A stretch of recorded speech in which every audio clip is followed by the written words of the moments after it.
I'm a storyteller, and I would like to tell you a few personal stories about what I like to call the danger of the single story. I grew up on a university campus in eastern Nigeria. My mother says that I started reading at the age of 2, although I think 4 is probably close to the truth. So I was an early reader, and what I read were British and American children's books. I was also an early writer. And when I began to write at about the age of 7, stories in pencil with crayon illustrations that my poor mother was obligated to read, I wrote exactly the kinds of stories I was reading.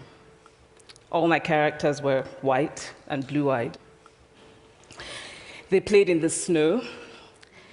They ate apples. And they talked a lot about the weather, how lovely it was that the sun had come out. Now, this despite the fact that I lived in Nigeria. I had never been outside Nigeria. We didn't have snow. We ate mangoes. And we never talked about the weather because there was no need to. My characters also drank a lot of ginger beer because the characters in the British books I read drank ginger beer. Never mind that I had no idea what ginger beer was. And for many years afterwards, I would have a desperate desire to taste ginger beer. But that is another story. What this demonstrates, I think, is how impressionable and vulnerable we are in the face of a story, particularly as children. Because all I had read were books in which characters were foreign, I had become convinced that books, by their very nature, had to have foreigners in them and had to be about things with which I could not personally identify. Now, things changed when I discovered African books. There weren't many of them available, and they weren't quite as easy to find as the foreign books, but because of writers like Chinua Achebe and Kamara Laye, I went through a mental shift in my perception of literature. I realized that people like me, girls with skin the color of chocolate, whose kinky hair could not form ponytails, could also exist in literature. I started to write about things I recognized. Now, I loved those American and British books I read. They stirred my imagination. They opened up new worlds for me. But the unintended consequence was that I did not know that people like me could exist in literature. So what the discovery of African writers did for me was this. It saved me from having a single story of what books are. I come from a conventional middle-class Nigerian family. My father was a professor. My mother was an administrator. And so we had, as was the norm, live-in domestic help who would often come from nearby rural villages. So the year I turned 8, we got a new houseboy. His name was Fide. The only thing my mother told us about him was that his family was very poor. My mother sent yams and rice and our old clothes to his family. And when I didn't finish my dinner, my mother would say, "Finish your food. Don't you know people like Fide's family have nothing?" So I felt enormous pity for Fide's family. Then one Saturday, we went to his village to visit. And his mother showed us a beautifully patterned basket made of dyed raffia that his brother had made. I was startled. It had not occurred to me that anybody in his family could actually make something. All I had heard about them was how poor they were, so that it had become impossible for me to see them as anything else but poor. Their poverty was my single story of them. Years later, I thought about this when I left Nigeria to go to university in the United States. I was 19. My American roommate was shocked by me. She asked where I had learned to speak English so well and was confused when I said that Nigeria happened to have English as its official language. She asked if she could listen to what she called my tribal music, and was consequently very disappointed when I produced my tape of Mariah Carey. She assumed that I did not know how to use a stove. What struck me was this. She had felt sorry for me even before she saw me. Her default position toward me as an African was a kind of patronizing, well-meaning pity.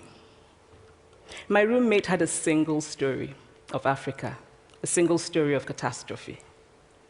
In this single story, there was no possibility of Africans being similar to her in any way, no possibility of feelings more complex than pity, no possibility of a connection as human equals. I must say that before I went to the US, I didn't consciously identify as African. But in the US, whenever Africa came up, people turned to me, never mind that I knew nothing about places like Namibia. But I did come to embrace this new identity, and in many ways, I think of myself now as African, although I still get quite irritable when Africa is referred to as a country, the most recent example being my otherwise wonderful flight from Lagos 2 days ago, in which there was an announcement on the Virgin flight about their charity walk in India, Africa, and other countries. So after I had spent some years in the US as an African, I began to understand my roommate's response to me. If I had not grown up in Nigeria, and if all I knew about Africa were from popular images, I too would think that Africa was a place of beautiful landscapes, beautiful animals, and incomprehensible people fighting senseless wars, dying of poverty and AIDS, unable to speak for themselves, and waiting to be saved by a kind white foreigner. I would see Africans in the same way that I, as a child, had seen Fide's family. This single story of Africa ultimately comes, I think, from Western literature. Now, here's a quote from the writing of a London merchant called John Locke, who sailed to West Africa in 1561 and kept a fascinating account of his voyage. After referring to the black Africans as beasts who have no houses, he writes, "They are also people without heads, having their mouths and eyes in their breasts." Now, I've laughed every time I've read this, and one must admire the imagination of John Locke. But what is important about his writing is that it represents the beginning of a tradition of telling African stories in the West, a tradition of sub-Saharan Africa as a place of negatives, of difference, of darkness, of people who, in the words of the wonderful poet Rudyard Kipling, are half devil, half child. And so I began to realize that my American roommate must have, throughout her life, seen and heard different versions of this single story. As had a professor who once told me that my novel was not authentically African. Now, I was quite willing to contend that there were a number of things wrong with the novel, that it had failed in a number of places, but I had not quite imagined that it had failed at achieving something called African authenticity. In fact, I did not know what African authenticity was. The professor told me that my characters were too much like him, an educated and middle-class man. My characters drove cars. They were not starving. Therefore, they were not authentically African. But I must quickly add that I, too, am just as guilty on the question of the single story. A few years ago, I visited Mexico from the US. The political climate in the US at the time was tense, and there were debates going on about immigration. And, as often happens in America, immigration became synonymous with Mexicans. There were endless stories of Mexicans as people who were fleecing the healthcare system, sneaking across the border, being arrested at the border, that sort of thing. I remember walking around on my first day in Guadalajara, watching the people going to work, rolling up tortillas in the marketplace, smoking, laughing. I remember first feeling slight surprise, and then I was overwhelmed with shame. I realized that I had been so immersed in the media coverage of Mexicans that they had become one thing in my mind, the abject immigrant. I had bought into the single story of Mexicans, and I could not have been more ashamed of myself. So that is how to create a single story.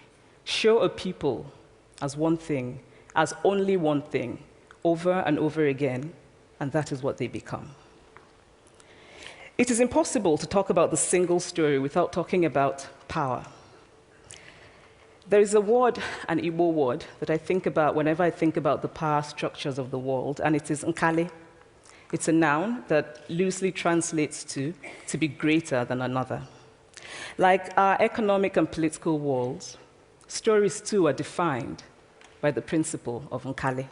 How they are told, who tells them, when they are told, how many stories are told, are really dependent on power. Power is the ability not just to tell the story of another person, but to make it the definitive story of that person.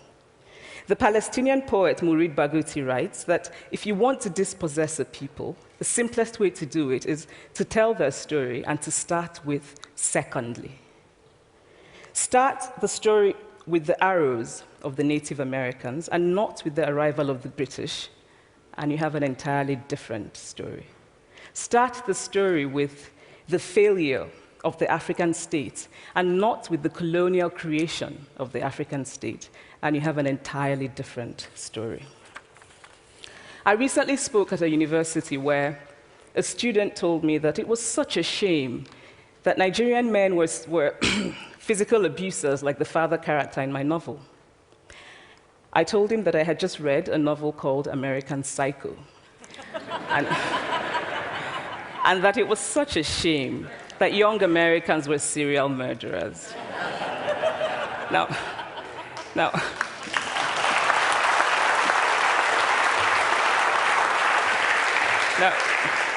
obviously, I said this in a fit of mild irritation, but it would never have occurred to me to think that just because I had read a novel in which a character was a serial killer, that he was somehow representative of all Americans.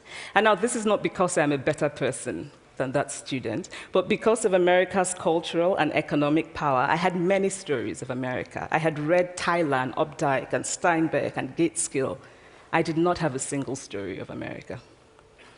When I learned some years ago that writers were expected to have had really unhappy childhoods to be successful, I began to think about how I could invent horrible things my parents had done to me. But the truth is that I had a very happy childhood, full of laughter and love, in a very close-knit family. But I also had grandfathers who died in refugee camps. My cousin, Polly, died because he could not get adequate health care. One of my closest friends, Ukuloma, died in a plane crash because our fire trucks did not have water. I grew up under repressive military governments that devalued education so that sometimes my parents were not paid their salaries. And so as a child, I saw jam disappear from the breakfast table. Then margarine disappeared. Then bread became too expensive. Then milk became rationed. And most of all, a kind of normalized political fear invaded our lives. All of these stories make me who I am. But to insist on only these negative stories is to flatten my experience and to overlook the many other stories that formed me. The single story creates stereotypes, and the problem with stereotypes is not that they are untrue, but that they are incomplete. They make one story become the only story. Of course, Africa is a continent full of catastrophes. The immense ones, such as the horrific rapes in Congo, and depressing ones, such as the fact that 5,000 people apply for one job vacancy in Nigeria. But there are other stories that are not about catastrophe, and it is very important, it is just as important to talk about them. I've always felt that it is impossible to engage properly with a place or a person without engaging with all of the stories of that place and that person. The consequence of the single story is this: it robs people of dignity. It makes our recognition of our equal humanity difficult. It emphasizes how we are different rather than how we are similar. So what if before my Mexican trip, I had followed the immigration debate from both sides, the US and the Mexican? What if my mother had told us that Fide's family was poor and hardworking? What if we had an African television network that broadcast diverse African stories all over the world, what the Nigerian writer Chinua Achebe calls a balance of stories? What if my roommate knew about my Nigerian publisher, Mukhtar Bakare, a remarkable man who left his job in a bank to follow his dream and start a publishing house? Now, the conventional wisdom was that Nigerians don't read literature. He disagreed. He felt that people who could read would read if you made literature affordable and available to them. Shortly after he published my first novel, I went to a TV station in Lagos to do an interview. And a woman who worked there as a messenger came up to me and said, "I really liked your novel. I didn't like the ending. Now you must write a sequel, and this is what will happen." And she went on to tell me what to write in the sequel. Now, I was not only charmed, I was very moved. Here was a woman, part of the ordinary masses of Nigerians who were not supposed to be readers. She had not only read the book, but she had taken ownership of it and felt justified in telling me what to write in the sequel. Now, what if my roommate knew about my friend, Fumi Yonda, a fearless woman who hosts a TV show in Lagos and is determined to tell the stories that we prefer to forget? What if my roommate knew about the heart procedure that was performed in a Lagos hospital last week? What if my roommate knew about contemporary Nigerian music, talented people singing in English and Pidgin and Igbo and Yoruba and Ijo, mixing influences from Jay-Z to Fela to Bob Marley to their grandfathers? What if my roommate knew about the female lawyer who recently went to court in Nigeria to challenge a ridiculous law that required women to get their husband's consent before renewing their passports? What if my roommate knew about Nollywood, full of innovative people making films despite great technical odds? Films so popular that they really are the best example of Nigerians consuming what they produce. What if my roommate knew about my wonderfully ambitious hair braider who has just started her own business selling hair extensions? Or about the millions of other Nigerians who start businesses and sometimes fail, but continue to nurse ambition? Every time I am home, I am confronted with the usual sources of irritation for most Nigerians: our failed infrastructure, our failed government, but also by the incredible resilience of people who thrive despite the government rather than because of it. I teach writing workshops in Lagos every summer, and it is amazing to me how many people apply, how many people are eager to write, to tell stories. My Nigerian publisher and I have just started a nonprofit called Farafina Trust, and we have big dreams of building libraries and refurbishing libraries that already exist and providing books for state schools that don't have anything in their libraries, and also of organizing lots and lots of workshops on reading and writing for all the people who are eager to tell our many stories. Stories matter. Many stories matter. Stories have been used to dispossess and to malign, but stories can also be used to empower and to humanize. Stories can break the dignity of a people, but stories can also repair that broken dignity. The American writer Alice Walker wrote this about her southern relatives who had moved to the north, and she introduced them to a book about the southern life that they had left behind. They sat around reading the book themselves, listening to me read the book, and the kind of paradise was regained.